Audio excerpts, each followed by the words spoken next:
Kind of quit music for a while. How old were you when you said you quit music? I was like 20, early 20s, and I got a job at an advertising agency because I was like, okay, music's done. That was just a hobby. Yeah, I was like, it didn't work out. That's fine. Were you a shy kid? I still am a shy kid, I think. Oh. That's why I wear a hat and have long hair to just cover as much of my face as possible. Incognito mode if possible. Yeah, so no one can see me crying on stage. Spent 12 months telling my parents I was still at university, but I actually wasn't going. I was doing band practice with some mates instead. I'm going to go make mee goreng noodles with bandmates and play in a garage. We waited to tell all our parents until we had proper gigs lined up.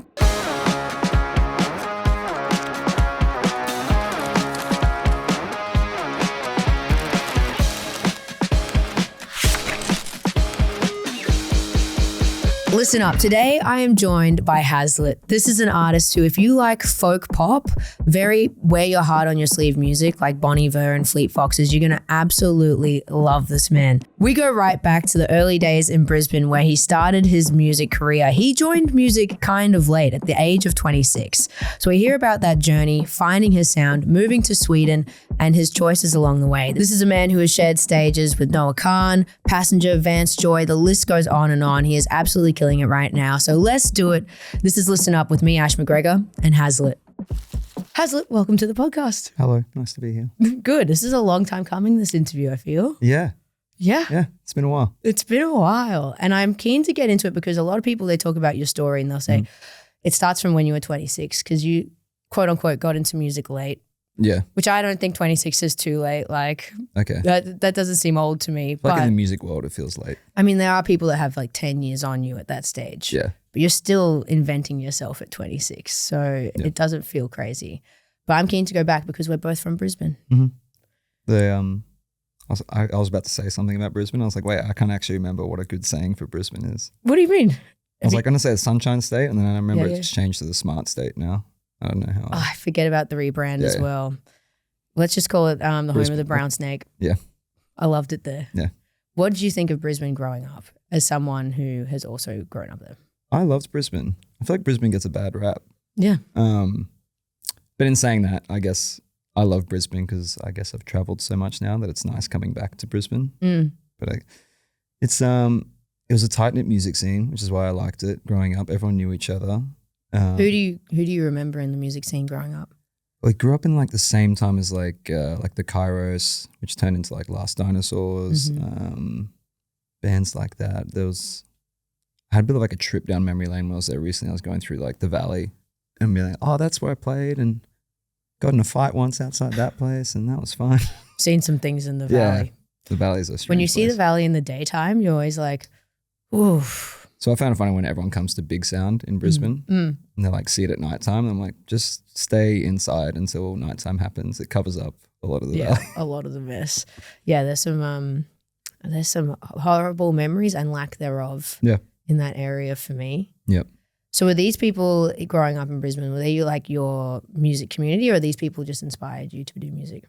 It was more just like, I don't know, they were friends but not friends because I guess you're all competing to get on different bills and things like that. But it was more just this, I felt like you knew everyone who was in the music scene in Brisbane, which I don't know if that would happen in somewhere like Sydney or Melbourne. Yeah, I mean, there's so many like micro pockets in the bigger areas, I think. But Brisbane, it's like, this is one circle, you're all in it together. Because for me, I often like say Cub that. Sport and Mall Rat and stuff like that. It's just 100%. Yeah.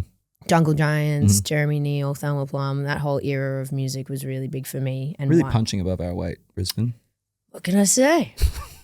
Sometimes having a lack of options forces bigger creativity. Yeah. That's what I think. I'll take it. So what were you doing before you committed at 26? Was music always on the cards for you or were you like, actually, I'm going to do something different? I went to Big Day Out when I was 14. And that's a very dated reference saying Big Day Out in our year 2026. But I walked in, I think I was like at 14 or something, and it was the Sunset like close and Kings of Leon were playing. Oh yeah. And I remember just walking, it's like around the Aha Shake Heartbreak because of the time stays. And I just walked in, I was like, I want to do that. That looks fun. Like just, I don't know, just little me was like, that'll be great. But also not realizing that you have to get up in front of people, and that's probably not something I do want to do. So I just kind of like skipped that part for a while. Were you a shy kid? I still am a shy kid, I think. Oh. That's why I wear a hat and have long hair to just cover as much of my face as possible. Incognito mode if possible. Yeah, so no one can see me crying on stage. But yeah, I wanted to do music, didn't know how to get into it. I guess I played in like bands and things like that, and then kind of quit music for a while. This is, how old were you when you said you quit music? I was like 20, something, early 20s, and I got a job at an advertising agency because I was like, okay, music's done. That was just a hobby. Yeah, I was like, it didn't work out. That's fine. Did you go to university? I did. I went for 12 months and then spent 12 months telling my parents I was still at university, but I actually wasn't going, and I was doing band practice with some mates instead. This is like one of those teen I was like, drama movies. This Bachelor of Business and Psychology can go on the back burner for a little bit, and I'm going to go make mee goreng noodles with bandmates and play in a garage for a while. And you used to like fake work on assignments. Yeah. Mum's like, how's university? I'm like, yeah, good. Oh my God. The web of lies you're weaving. We waited to tell all our parents until we had like proper gigs lined up. Oh, so your whole band were in on this too? Yeah, we're all. Everyone. So you had this conversation one day. We were all like, let's all quit uni. Yeah. And let's just fake it for a year. Basically, yeah. And we're going to have our own We'll break the news when we have something like to stand on. Okay, what was the band called? I will never tell. Oh, come on. It's probably very easy to find, but I'll never tell. All right, someone find it. But yeah, band broke up. We lived overseas for a bit trying to do it, make music happen over there. I was like, cool, music didn't work out. I'm going to go home and do some growing up. And yeah, I had a friend who worked at an advertising agency. Got a job there. I think I showed up and they're like, oh, it's an internship, so you're actually not getting paid. I was like, okay, cool. And I was like, what am I going to do? Like, I just moved back to Brisbane and I committed to like not moving back home with my parents. I'm going to like move out straight away. Bills need to be paid. And a friend worked at a pub and he said, do you know how to sing? I was like, no. He's like, do you know how to play guitar? I was like, I played bass and that's pretty close. Same thing, yeah. And he's like, do you want $300 to sing covers? I was like, yes. Yeah, please. I'll do it. He's like, have you ever like done this before? I was like, no. He's like, okay, well, this Thursday. And I was like, So I learned 3 hours of covers in like 2 days. Oh my gosh. Testament to you and you're locking in. I don't remember much. I remember I started with Smile Like You Mean It by The Killers. Great choice. And I think I just like sweated for 3 hours and don't remember what happened. And then from that, it became, 3 nights a week. So were you still at the advertising agency while doing this? I was a bit like Batman, you know, just like Monday to Friday at the advertising agency. Suit up agency. in the day. They'll never know. Yeah. That would be my nightmare if I ran into one of them at the pub. I'd be like, you never saw me here. It would be the worst. But that would have been really formative for you doing the pub gigs though. I think that's where a lot of artists get their training wheels because 100%. It's a really great rejection therapy for a lot of people as well. You know, people are there just blanking you a lot of the time or they're loving you. No, never loved me. But that's, I mean, I got fired from playing in the pub. So you got fired? Yeah. Why? How does one get fired from... I had a good stint. I was, I had like a rotation of 4 or 5 pubs that I was playing. Yeah. And just, smashing out Wonderwall most nights. Not having like PTSD thinking about playing in the pubs. That's all right. But yeah, I'd always make like sad versions of songs. And I think 1 week I did a set of like songs I started writing and the manager was like, this is depressing. Like, so you started playing your originals. I was like, he's like, I can't book you anymore. I was like, okay. I was like, this is very good for my confidence of playing my first like own songs in front of people. Damn, that's like having a bad first relationship. You're like, this can't be the model for it all. Yeah, so that was like the second time I quit music. Wow. Was after that. But yeah, I had a lot That's insane. Because playing in pubs as well, do you find it like you wanted people to notice you so you might play louder, but the reality is that people just start getting louder. So having like a softer like vocal or a softer essence about you. Do you feel that people listen to you more in pubs? It's more like I get asked now a lot, which makes me feel very old by like younger musicians. Are like, what would be your best advice for someone learning or trying to make it as an artist? I was like, play in pubs. I'm like, it'll teach you so many just random skills you didn't think you needed. Like, I don't know, mic control, what happens if a string breaks, but especially people being loud. And there's no way you're ever going to get above people. And I still do it now, like playing my own shows. If like people are talking, I'll just go play super quiet until people feel uncomfortable. They're like, oh wait, I'm louder than what he's doing on stage. I better like drop it down. It's like, this is why you did that 1 year of psychology. Yeah, galaxy brain thinking. Galaxy brain thinking. No smooth brains here. But yeah, it was so many like, I mean, stuff happens at shows still now, and people are like, oh, so sorry about the crowd tonight. I'm like, don't worry. I played in pubs. I've had far worse. Yeah. I've had bottles thrown at me. Have you seriously I've had a guy piss on me. Genuinely? Yeah. How does that happen? It was I was playing a gig in a tiny pub. I don't know why I'm telling this story. No, please. I'm actually so curious. Does he just whip it out? Like, no, how does this actually happen? It was a tiny pub. It was like the size of, I don't know, it was a coffee shop by day, and then like a wine/beer, bottled beer place at night. Is this in the CBD of It was Brisbane? It's up around Paddington area. Okay. So near like the football stadium. Yep. Anyway, I'm playing, and this has been like, I've been playing pub shows for a while. So you kind of go on autopilot sometimes, and you just start people watching when you're playing songs that you've played 1,000 times. And I see this guy walking along the street, and he's doing that classic like lean back walk where I'm like, he could fall over at any moment because he's like almost parallel with the ground, but he's still walking. And he walks inside the bar, and I was like, okay, there's no way they're going to serve this guy. So I'm just playing. I can't remember what song I was playing. I'm just people watching him. He goes up to the bar. I'm like, here we go. The bartender will have done his RSA, and he's going to make sure he doesn't serve this guy. And he just orders a beer and gives it to him. I was like, oh, no. There's no like security guard in this place. It's just the he's bartender. Here to stay now. And so I'm like watching him walk around. He sits in a chair. He's kind of just muttering to himself. I was like, oh, maybe he'll be okay. Maybe he'll get a water soon or something like that. Anyway, his mumbling starts getting louder, and he's just like kind of very like Australian, like, rise up, son. Oh, yeah. Like, okay. You're just hearing like vowels. And I think he's building up more confidence to pronounce his words a bit more. I still can't quite hear him. He decides to stand up and walk over to me. And it's like from me to you, it's not a big walk that he has to do. And I'm up against a wall playing, singing into the microphone. He leans next to me and he goes, play AC/DC. And I'm like, oh, I'm just going to finish playing the song, and then I'll have a chat to you. And then I'll think about your request. And he's like, no, play AC/DC and sing it like you mean it. I was like, okay, fair enough. He's like, or I'll sing it. I was like, yeah, just 2 seconds, hang on. Let me just wrap up Wonderwall again, and we'll I'll talk. Get to you. And then I turn around and he's suddenly like he's seen a ghost, just passes out against the wall behind me. And I was like, oh my God, he's like having a fit or something. And then he proceeds to fall onto me while I'm playing. What do you do? Well, what do you do in that For some reason, I was trying to be professional and just kept playing the song while this guy's like lying on my leg.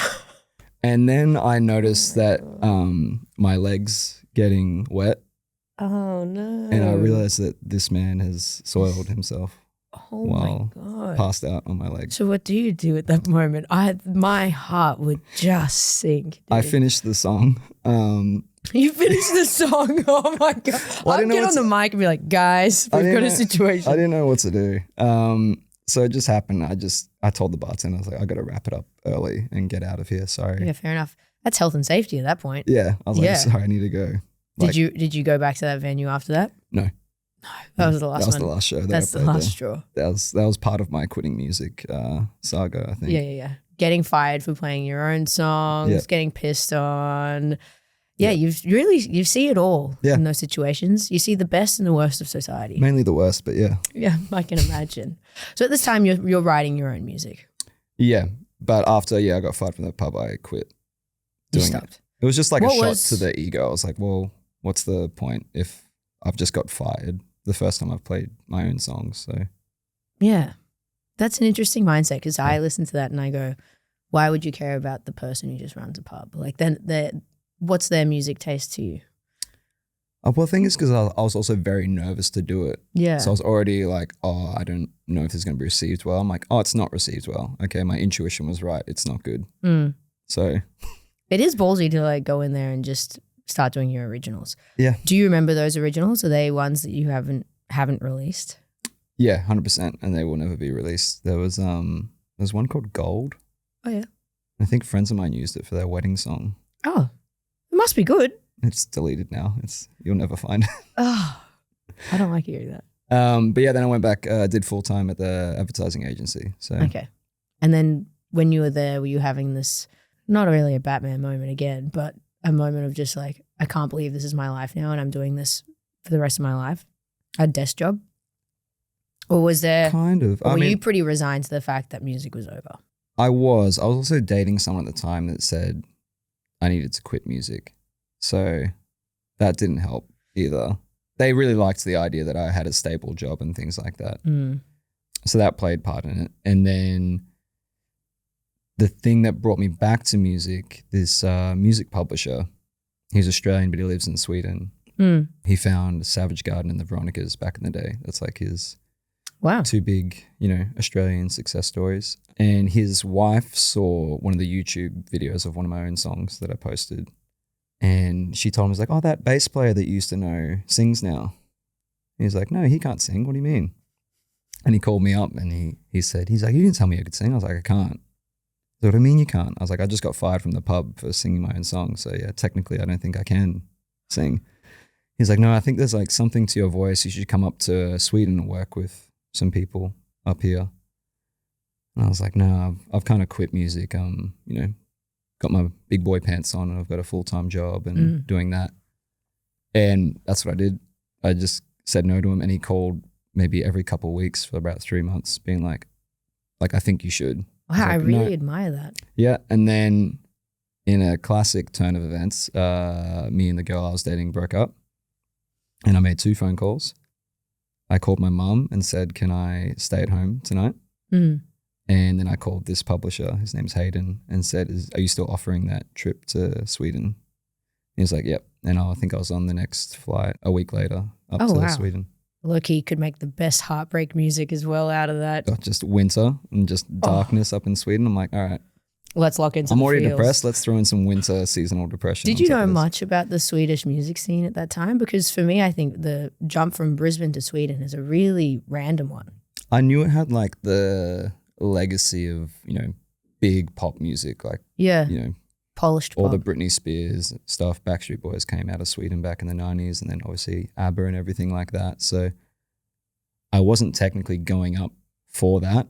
Like, I don't think I make Backstreet Boys or Britney Spears style music, but I wouldn't put them in the same press release. Yeah, maybe adjacent. I'm not sure, but yeah, he was like, I'll organize a bunch of people, producers for you to work with. And I think the very first person I worked with is this guy called Freddy.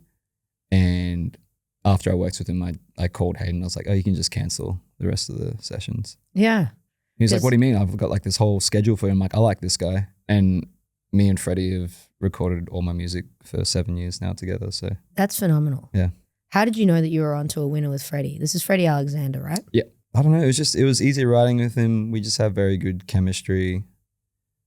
Now it's at a point where we barely even talk during the writing recording process. Same brain. Yeah. It's like, I'll just look at him and he knows he wants more reverb, or I'll look at him and he'll be like, okay, less, got it. Okay. So we have a lot of non-verbal communication that's really beautiful. Yeah. And that's why, I think for a while, people in the music scene, especially if you're not in a band, it's easier when you're in a band, I guess you've got people to lean on. But when you're a solo artist, I think you get very caught up in the whole, write with all these different people and things like that. But I was like, you're not going to get any chemistry that way. Or yeah. I mean, there's 2 sides of the coin where it's you're writing with so many people, you can learn different bits from each person you work with. But then you're so right. You're just having very flippant chemistry and very frivolous relationships. And also for your type of music where you're very introspective, it's very personal, bearing your soul. It's not like Polish pop where you're just writing about whatever. Yeah.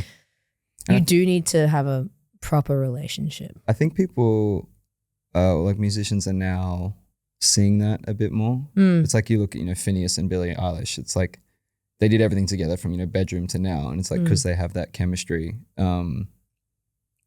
I think sometimes just watering the grass where you are is always a better idea than kind of chopping and changing too much, Yeah. I think. So Was it a learning curve when you started working with Freddie? Because he's Grammy nominated. I think, what's his biggest song? Chainsmokers. Yeah.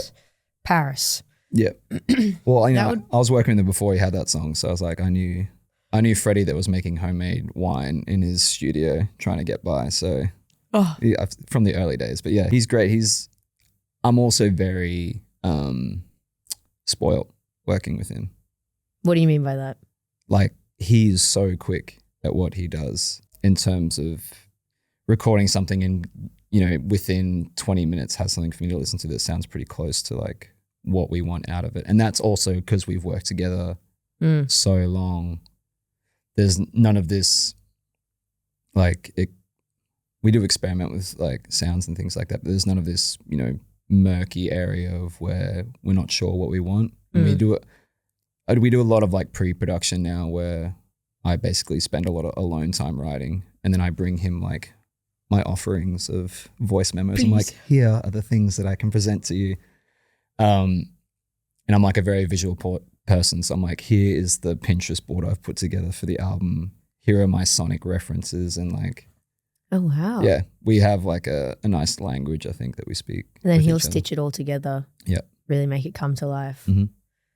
That's nice. It sounds very collaborative. Yeah, it is. And he's very good where, like, the last album we recorded in January last year, I was supposed to take a time off then, and I stupidly picked up my guitar and Doing My Best came out. And Freddie knew that I was going to take a break for the first half of that year. And he gets a phone call from me in January. I'm like, what are you up to like next week? He's like, what do you mean? I was like, I think I'm ready to write. He's like, what do you mean? I thought you were taking a break. I was like, yeah, but I got the itch, and I've started trying to pay more attention to when I get the creative itch. I used to beat myself up about it if I was like, I haven't got any ideas this week. I must be a horrible writer. And now it's more just waiting for the right time and It right will place. come. Yeah. Yeah. You can't ignore it. Otherwise, yeah, you're forcing. Yeah. I used to like cry myself to sleep at being like, I'm a horrible musician. I couldn't write a song today. Because of writer's block. Yeah. I mean, there's a lot of pressure on you as a musician to be constantly creating. So fair enough that you would do that. But I think this is a way healthier way to approach music. Now it's like, I'll pick up my guitar on a Monday and strum it for like 5 minutes. And I know it sounds really like voodoo-y, but like, there's nothing here. It doesn't feel like anything's good. And I'll put it down and I'll pick up the same guitar, play the same chords on Thursday, and something could fall out. And that's where I'll sit down for an hour and write a bunch of things down. So it's a weird thing now. Yeah, the body, when the body needs the release. Yeah, I'm like, nothing's there. I might go play basketball for a while and go for a walk. Nice. But also you have to live life in order to have stuff to write about. Yeah. So you call Freddie and he's like, I wanted to have a break too. Yeah. I mean, Freddie works so hard. He's nonstop on projects and running a label over in Sweden and things like that. He's a jack of all trades and he's a master of all of them, which is very annoying. Overachiever. He just picks up things and decides to be good at it. I'm just like, why? Like he's playing like table tennis 3 times a week and just killing it, and then decided to get into disc golf and gets like all the top gear and watches like disc golf leagues. I'm like, you might have some kind of ADHD, I think, where you're very like locked into all these hobbies and then become very good at all of them. I'm very impressed. It feels like he's got like 28 hours in a day. Yeah, he does. To be able to do all this. Run a label, produce you and others. Yep. And have all these hobbies. Yeah. And probably have a life as well. Yeah, and he's like, do you want to play video games tonight? I was like, all right. Sure.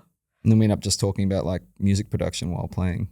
He's like, so I was thinking, while that guitar's going, I'm like, yeah. All right, there's a guy on your left, by the way. Yeah, okay. That's how business meetings should be though. Yep. Low pressure. Xbox Live. Xbox Live. Let's go. What are you playing? We play Rocket League and Call of Duty's our thing. I can see this. This is great. Yeah. So what moment did you feel like music was really kicking off for you? I don't think I felt it. There was never like a one moment when you thought this is starting to get noticed, or you've always thought it's been more of a slow burn? I think it's a slow burn of always. Like I'm also really bad at constantly moving the goalposts forward as well, which probably isn't healthy. I actually get told it's not very healthy at all. I think like on the day the album came out, And I was like, you should celebrate. I'm like, oh, I've got to do my like Google Sheets real quick and figure out the expenses of this tour going on because something's happening here. And That's horrible. I know I have this weird mentality of if I accept that something's good or accept that I've gotten somewhere, I'll let go of the wheel and it'll disappear. Oh, wow. This is turning into like a psychology session. Have you written about this before? Kind of loosely, not kind of like fully, but yeah, it sounds stressful. No, if I admit something's good, it feels like that's when stuff will start going bad kind of thing. Yeah, it's like that speak it into existence. Yeah, I live in a constant state of stress that it's all going Which away. is crazy because you seem like the most, like sonically the most stress-free, you know, it's very relaxing music, but unless you're listening to the lyrics quite deeply, you go, well, that's quite tumultuous. Yeah. But you don't come across as stressed. There's little like fun moments, I guess, where things feel like the Hyde Park show with Noah Khan was like when I was like, oh, I mean, it's not my show though. So I'm like, I don't feel like this is my success. I'm just jumping onto this show. But I think there was like someone in the crowd had a big sign. It was like 65,000 people. And all I see is this one person holding a sign that says, Hazlett, you have nice legs. And I'm like, is this my you made it moment? Someone just points out like legs. Yes. But yeah, I mean that Are you was, known for your legs? I got a one of those New York street interviews. Oh yeah. Like what do you do for a living things? Yeah.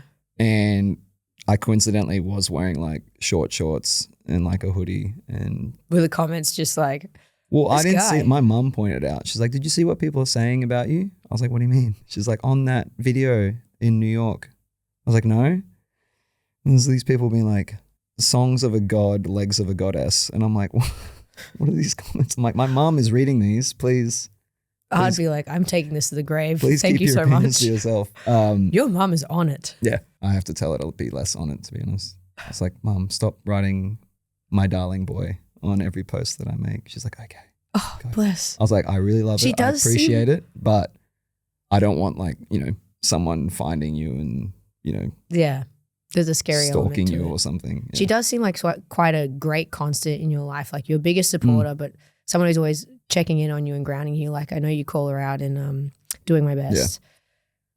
What a great relationship to have. She baked cookies for the Brisbane show. Bullshit. Yeah. We had How many cookies is she baking? She individually wrapped them in like little cellophane packets for people. And like gave them out to people in line? They were at the merch desk. So it was like people who came to say hi at the merch desk got cookies from Mum. And what type? Paint me a picture. She's known for her choc chip cookies. Oh shit. Quite like chunky chocolate bits in them. It's great. That is really kind. She used to make them during high school. I'd take them to like rugby on Saturdays and I would get like attacked for this box of cookies from everyone. Mum could have a side business of just cookie making. Yeah, well, mate, they were in individual like cellophane packaging. Like, these look like they're for sale. How many hours do you reckon she spent on this? I think my mum can make those cookies in her sleep now. She's just like on autopilot. Yeah, but then just you the just hand see wrapping. like the mixing bowl going, and Mum's like playing Sudoku while making cookies. She's just, now I'm jealous. I wasn't at the Brisbane show. Sorry, there's no cookies in Sydney. Damn it! Did the fans know? Yeah, it's also like, I messaged a lot of high school friends being like, oh, by the way, the cookies are back for the show. The cookie dealer. Yeah. This guy. That's so sweet. But yeah, she's the one that kind of pushed me back into music as well with the out of the advertising. Yeah. job. I think she noticed I wasn't fully happy doing advertising, which is like counterintuitive for like Mum to give advice at 27 to quit a full-time job and chase music once again. Why do you think she gave that? Is there something that she probably recognized in you of don't do the mother's backup intuition, plan? probably. Yeah. She probably knew that I'm not like a deadbeat. And she's like, give it another shot. You'll fall on your feet again, I'm sure, like if it doesn't work out again. So yeah. And worst case, you had a trip to Sweden and put it in the memoirs. So what moment did you commit to moving to Sweden? I was traveling backwards and forwards for a little bit because I couldn't get a visa. So I was like FIFO work, where I was flying into Sweden for 2 months, writing songs, coming back and working for 2 months. It's like a 30-hour FIFO. Oh yeah, I did that 30-hour flight twice in 2 days once to sort my visa out. What do you mean? So you flew? You had to like lodge it with the Swedish embassy in Australia. So I think I flew back. I landed at 6 a.m. The embassy opened at 10 a.m. I went and did my meeting. That afternoon they approved it. And so I flew back to Sweden the next day. And by the time I got back, I was like, what is life? I'm hearing colors. I just went and did a meeting. Yeah. That's mental. I would have at least stayed for a week. But eventually, I got that sorted and I moved up there full time just before the pandemic started. So then you were kind of forced into living there? Well, actually, I was on a flight back I was maid of honor in a friend's wedding. And I was in the air when it was declared a international emergency. And I got then stuck in Australia for 6 months from March 15. While I just moved and like was paying rent for an apartment in Stockholm. You're kidding. What a burst in the dream. Yeah. And then you were on the next flight out. Yeah. As soon as I was like, hey guys, I'm trying to book a flight to Sweden. They're like, you're not allowed to leave the country. I was like, I'm not trying to come back. I'm living overseas now. They're like, no. So eventually got like written exemption to leave and it's like say I'm not coming back for 12 months kind of thing. Oh, wow. I didn't realize that's how it worked. So what did you think that living overseas gave you creatively that you couldn't have if you stayed? I think like there's Freddy. I think if I was left to my own devices and did stuff in Australia, things would sound very different. There's a nice push and pull that we get of me coming from a very, I don't know, I like stuff sounding rough around the edges and very folky, and Freddy has such like a, not necessarily clean, but like quality to what he does. That's this nice like clash in the middle that we end up with something that sounds. So he's neatening things and you're roughing it up all the time. Yeah. We have a lot of fights about it at the same time. I can imagine. But it's that. And also I think being in Brisbane, staying in Australia, I would have always had the safety net of like the family here and things like that, and always having backup options. Moving over there full time, it was like just straight into the deep end where I had to be busy all the time and making music all the time because it had to work, or otherwise I was going to have to go back to Australia basically. So it was just kind of just like learn to swim very quickly kind of thing over there. Oh, totally. And you're taking so many gigs over in the Northern Hemisphere as well. Like touring is somewhat easier in the sense that you've got way more places close by. Yeah. What did that look like, you beginning to start touring over that way? Because I know that you've been very open about, you know, being on stage, not your favorite thing, bit nervous. How did you find that confidence? Or do you think it's just burn through it? I think it's one of those, like I was saying, I got into music like quote unquote late at 26, 27 when I started singing. So by the time I was like putting music out and people started listening to it, I'm already in my 30s. So it's like when you reach that age, you just don't have the effort to care about a lot of things anymore. So it's refreshing. I was like, my back hurts, my knee kind of hurts. Like, take it or leave it. I've actually got nothing else I can do. So this is it. Like, and that's what it felt like. Yeah. After a while, because it was like pretty crippling sometimes going on stage and singing. But yeah, it was a weird shift once I hit 30 of like, you know what? I actually don't have the energy to do this. Also, it's going to be really upsetting playing like this every night if I'm terrified and throwing up before each show. So, oh wow. Yeah, a weird switch went off and I stopped necessarily, I guess, caring about what other people think. Like not in an arrogant way, but it was like I can't worry if people like it or not. And it is like the take it or leave it thing. And I more or less started going on stage and trying to sing songs to myself first and foremost, or remind myself what is this song about, what it meant to me. In a weird way, me connecting with it helped me connect with people even better in a backwards way of thinking. I think that's really forward thinking. Okay. You know? Nice. Like otherwise you're sitting there, you're performing for the people and you're trying to pick what are they going to like? What are they going to like? Well, they're actually there to see you. And that's what they've connected to in the recording side of it, is you connecting with the song. So that's a really nice way to place it. Yeah. Has your music evolved in that when you've made the decision of, I'm not going to appeal to the people, I'm just appealing to myself? Yeah, I think also. So I feel like we can hear it in Bloom Mountain, you're appealing to yourself. Yeah, for the I think that's the first time I did it, was that album. Yeah. But because once again, getting into music relatively late, I never went through, I guess, the bedroom phase of, you know, sitting in my room and cultivating a sound or what I wanted to stand for and things like that. I just like moved to Sweden and started releasing music straight away. So it's like the first EP is very different to what things are now. The second EP, I went through a massive, I love 808 drums phase. And so the sound shifted all the way to the other end of the spectrum. And by the time we got to Bloom Mountain, things started kind of like leveling out as, okay, I found who I am. The first stuff I was definitely trying to write as to what I think people would want from me. And then, Bloom Mountain, there was a song on there called Everybody Hates Me. That was the first time I think I tried to not be so metaphorical when writing. Yeah, that's a pretty pointed title. Yeah, I tried to change the title of that song so many times. It had like 5 different titles because like, this sucks. It's a horrible title.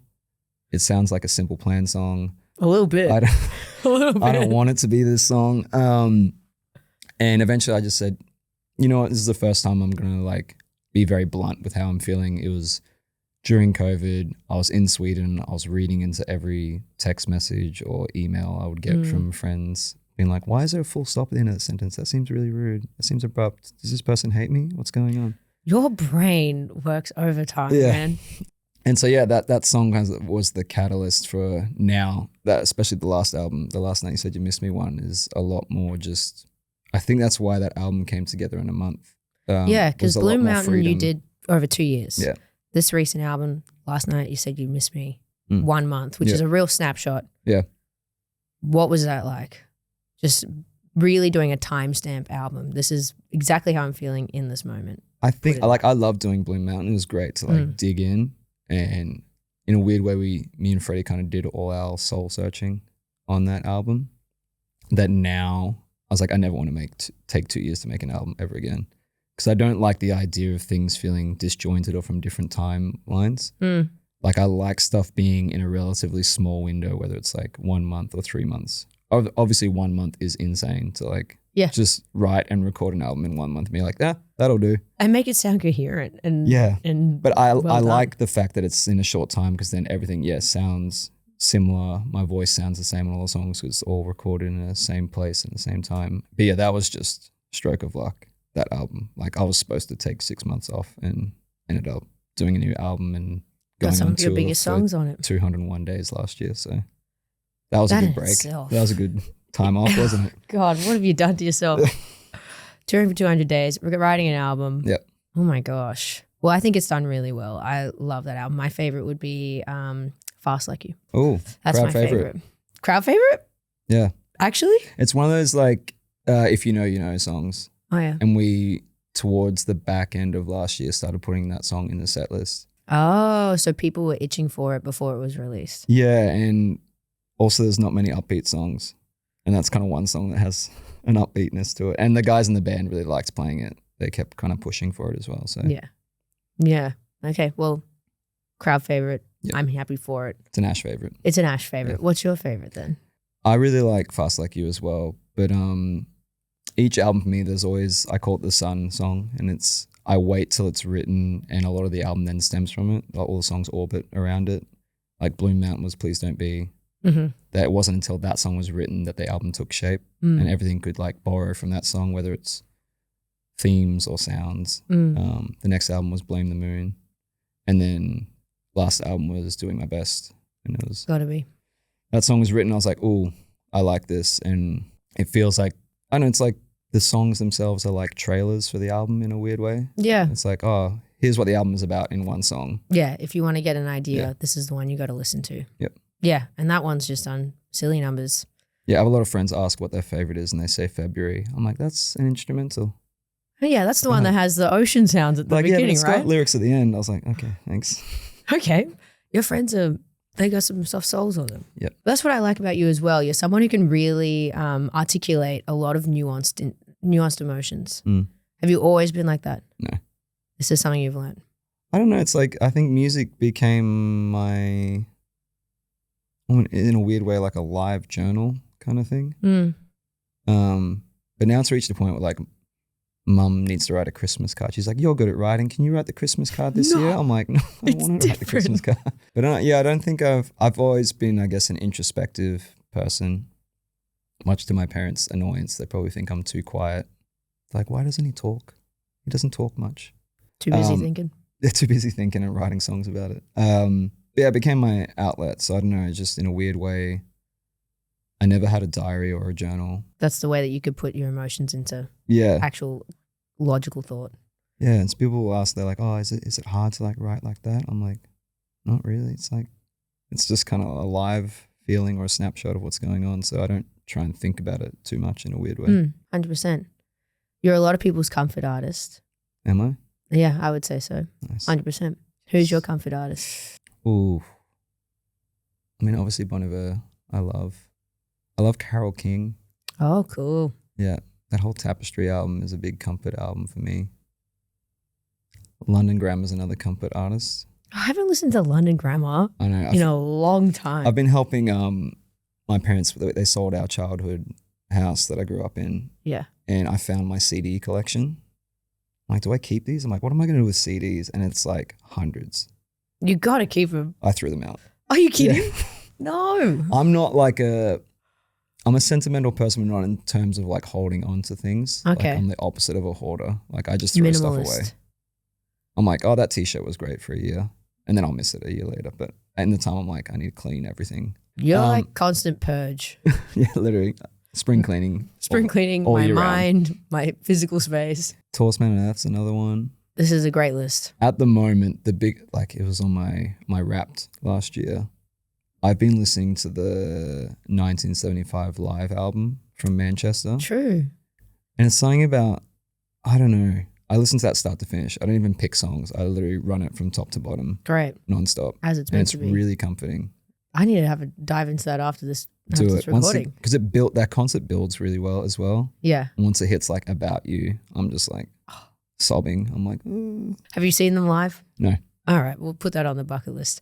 Okay. What are the goals for 2026? What are we looking forward to? It sounds really counterintuitive, but I'm going to do that time off thing that I was supposed to do last year. We postponed it. I know. It's just like, I've deferred. My university degree, I've deferred it. But no, it's I'm scared to do it because 2 years ago, I started touring like a lot. I've been nonstop for like 2 years. And before that, I had a long-term partner.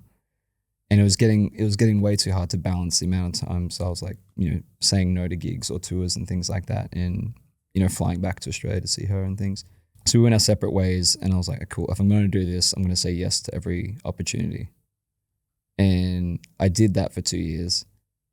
And now we've reached that kind of end point of the 2-year promise that I made to myself of saying yes to everything. And I've gotten really far, I think. Like I achieved a lot more than I thought I would.